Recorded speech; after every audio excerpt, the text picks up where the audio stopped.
Halo, salam satu data. Hari ini Mimin kembali akan membahas terkait PPG dalam jabatan tahun 2023. Nah, sebelum Mimin bahas, bagi teman-teman yang baru menyaksikan channel Salam Satu Data, jangan lupa untuk subscribe channel ini agar tidak ketinggalan informasi yang update dan terpercaya dari kami.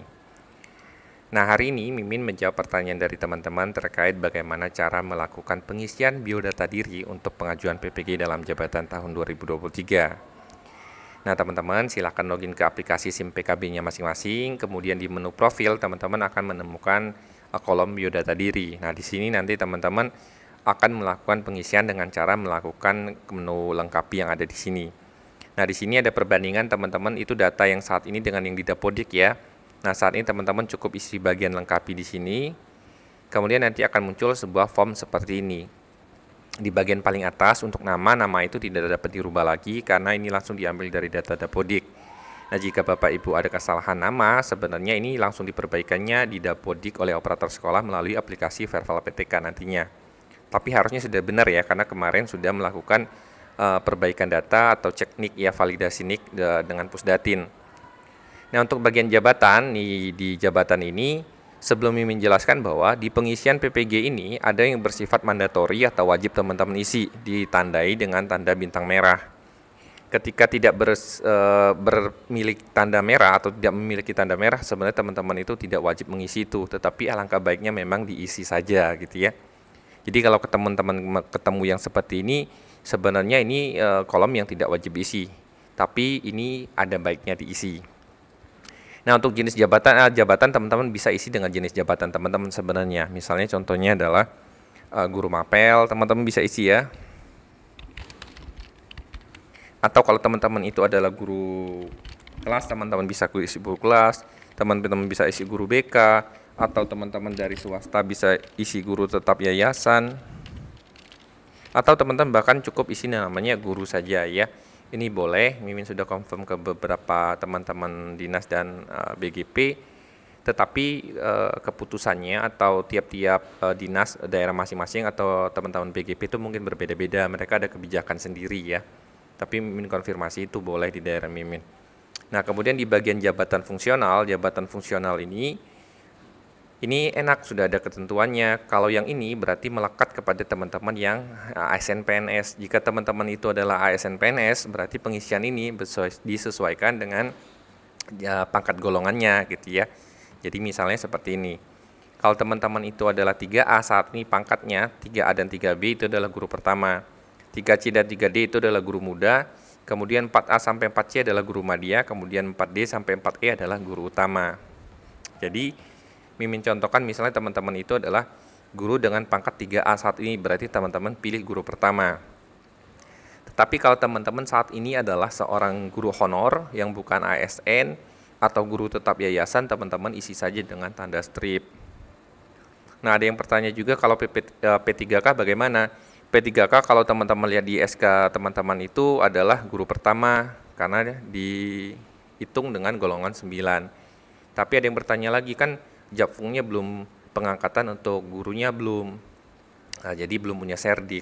Nah, ini tergantung pengusulan ketika teman-teman di SK-nya seperti apa ya, karena memang ketika menggunakan Permen tahun 2019, guru itu harus memiliki serdik untuk diangkat jadi Japfung guru. Tapi per April kemarin sudah keluar Permendikbud yang baru itu yang mengatakan guru sudah boleh tanpa memiliki serdik diangkat ke jabatan fungsional. Nah, ini tentatif saja, teman-teman bisa isi strip atau mengisi pertama juga boleh. Kemudian gelar depan, jika teman-teman memang memiliki gelar depan, DRA, DRS, dan lain-lain ya, teman-teman bisa isi, atau gelar belakang. Gelar belakang ini melekat kepada gelar teman-teman yang saat ini, misalnya Eskom, SE, dan lainnya ya. Teman-teman silakan isi di sini. Kemudian di kolom berikutnya adalah instansi asal. Di instansi asal, ini ada tanda yang berwarna merah, wajib ya. Ini otomatis diambil dari Dapodik ya. Jika ada kesalahan teman-teman bisa perbaiki. Kemudian mata pelajaran di AMPU. Nah, mata pelajaran di AMPU ini juga bersifat mandatori atau wajib diisi karena ada tanda merahnya.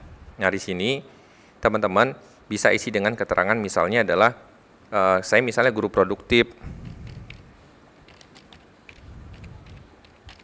Nah, saya isi adalah guru produktif. Misalnya saya guru produktif TKJ, saya isi saja guru produktif TKJ kalau saya SMK. Atau misalnya teman-teman itu adalah guru mapel. Mapelnya apa? Misalnya matematika. Ya. Atau teman-teman cukup saja isi misalnya nama mata pelajaran yang diampu ya matematika gitu ya. Teman-teman bisa isi atau ekonomi atau bahasa Indonesia atau bahasa Inggris ya kalau teman-teman itu ngajarnya di umum. Kalau SMK kan produktif itu banyak, mapelnya satu produktif. Jadi saya tulisnya guru produktif aja, nama jurusannya langsung gitu ya. Tidak perlu saya tulis semuanya yang saya ajarkan, misalnya ada 3 atau 4 mapel saya tidak perlu tulis. Kemudian bagian berikutnya adalah informasi rekening.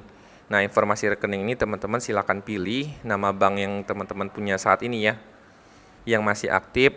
Nah, di sini teman-teman tidak perlu buat rekening baru, cukup pakai saja yang sudah ada gitu ya, dan tidak harus didomisili yang ada di saat ini gitu ya. Jadi ini bisa pakai yang mana saja, yang penting aktif. Kemudian bank cabangnya ini ada KCP, KCU, teman-teman bisa isi ya di cabangnya, cabang daerah mana gitu ya. Misalnya ini adalah KCP contoh atau KCU, kantor cabang utama di mana ya. Kemudian nomor rekening teman-teman isi dengan digit nomor rekening teman-teman. Kemudian nama pemilik rekening teman-teman sesuaikan saja dengan yang di buku rekening teman-teman ya. Nama sesuai buku Nah, teman-teman isi saja. Yang penting semua bertanda merah ini wajib teman-teman isi ya.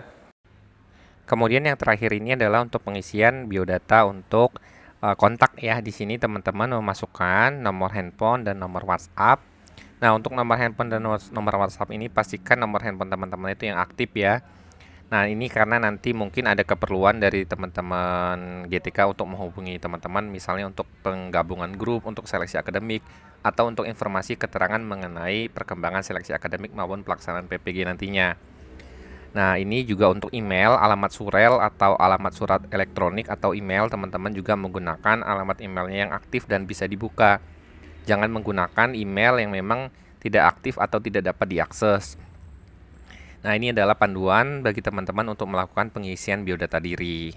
Nah, mungkin untuk tiap daerah masing-masing karena ada kebijakan dari admin dinas maupun admin BGP, teman-teman dapat diskusikan di sini. Jadi kalau bagi teman-teman yang punya pengalaman atau menanya ke admin dinas atau admin BGP, bisa di-share di sini agar teman-teman yang lain itu dapat informasi terkait pengisian biodata diri ini.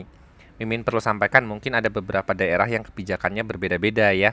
Jadi memang ada beberapa daerah yang admin dinas pendidikannya ataupun admin BGP-nya meng-share informasi, oh ngisinya begini saja, begitu saja, dan itu sah-sah saja ya. Jadi teman-teman harus pahami bahwa yang akan melakukan verval itu nantinya adalah teman-teman dari admin dinas pendidikan dan admin BGP atau balai guru penggerak nantinya. Nah, demikian informasi yang bisa Mimin sampaikan. Jika teman-teman punya pertanyaan atau pernyataan silakan komen di kolom komentar. Semoga video dari Mimin ini bermanfaat bagi teman-teman. Terima kasih, salam satu data.